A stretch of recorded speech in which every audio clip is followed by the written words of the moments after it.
Kwa jina mimi naitwa Dickson Nathaniel Otebele maarufu kwa jina la Villa. Mimi ni mbunge wa jimbo la Mafinga mjini. Nachukua nafasi hii kwanza kabisa kumshukuru Mwenyezi Mungu kwa kipindi cha mwaka mzima tangu tumeanza mwaka 2025. Ulikuwa ni mwaka mgumu, mwaka wenye hekaheka, lakini Mwenyezi Mungu ametufikisha leo tunapofika siku ya mwisho ya mwaka 2025. Kwanza kabisa nianza kwa kushukuru. Ninawashukuru sana Mwenyezi Mungu, ametuwezesha, ametupa uhai, ametupa amani, ametupa mshikamano na umoja.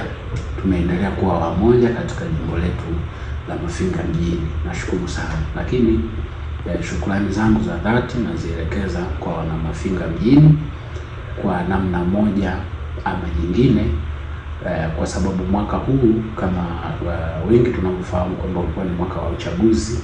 Wana Mafinga walitumia haki yao ya msingi. Kwanza kabisa kulikuwa na mchakato wa ndani ya chama na baadaye mchakato kwenye dola, lakini katika maeneo hayo yote walinichagua mimi kuwa mbunge wao.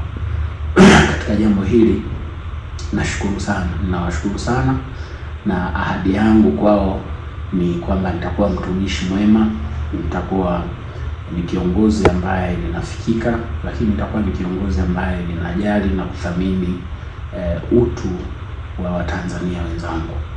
Lakini jambo la muhimu ambalo nimeona ni vizuri pia nikashiriki na wenzangu tunapoelekea kwenye mwisho wa mwaka huu, leo ambapo leo ndio siku ya mwisho ya mwaka 2025, niwaombe ndugu zangu Watanzania wenzangu, wana Mufindi na wana Mafinga wenzangu, tusherekee kwa amani, kwa umoja na utulivu.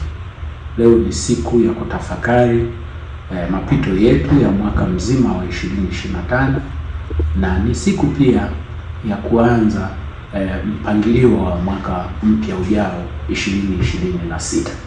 Naomba sana, kipindi hiki ni kipindi ambacho wengi tuko mashambani kwa sababu Mwenyezi Mungu ameturuzuku mvua inanyesha, wengi tuko mashambani. Naomba tutumie sana kipindi hiki kuhakikisha kila mmoja anachapa kazi. Wakulima walioko mashambani wachape kazi, wafanyabiashara walioko madukani, kwenye mji wetu wa Mafinga ni mji wa kibiashara. Wafanyabiashara walioko madukani wachape kazi. Wafanyabiashara walioko mashambani, wanaochakata mbao, wanaochakata mirunda, wanaopakia mbao, walioko viwandani wachape kazi. Katika kufanya kazi ndipo tunapojenga wilaya yetu, ndipo tunapojenga nchi yetu, na ndipo tunapojenga jimbo letu. Nawatakia heri ya mwaka mpya na mwisho mwema wa mwaka huu tunaoumaliza. Happy New Year.